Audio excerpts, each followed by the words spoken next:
Alright, HUMMER H2 team, I want to give you guys tips on installing a new transmission oil cooler.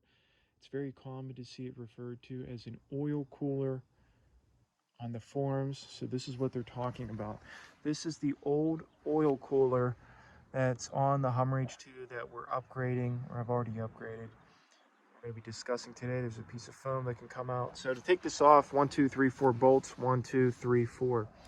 There's a little clip that needs to be popped out right there on both sides. Once you do that, just press down and this will come out. Likely it'll leak a little bit, no big deal. I used a pair of bolt cutters to cut all the tubing off, no big deal.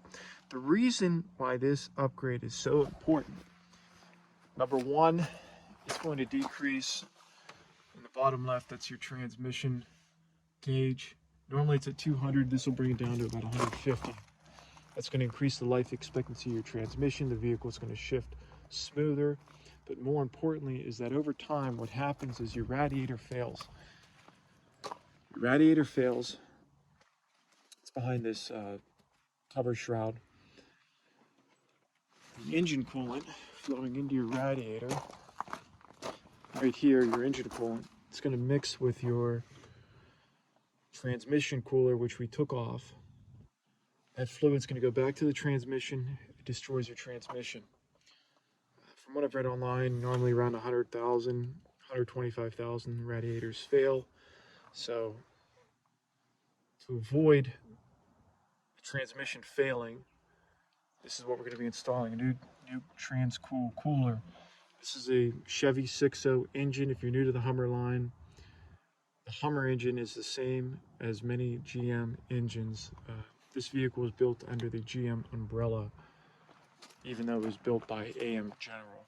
So I'm going to show you guys, let me show you this side real quick. It's very important to see where the actual, how this is lining up. Just take a quick note on that, where it's lining up over here. Now that bracket, this bracket, what you can do is pop this bracket off and reuse that. Makes for a lot cleaner look. You have to do a little cutting, cut this off, and you can put this bracket back on. So I'm showing you this side now. Passenger side is very important. The reason why it's so important is this piece right here. This piece right here, what will happen is if this is too far over, when this comes down, it'll smash this. And then obviously the cooler is damaged, you have to buy a new one. We don't want to be in that situation. I used Evil Energy 3/8 tubing.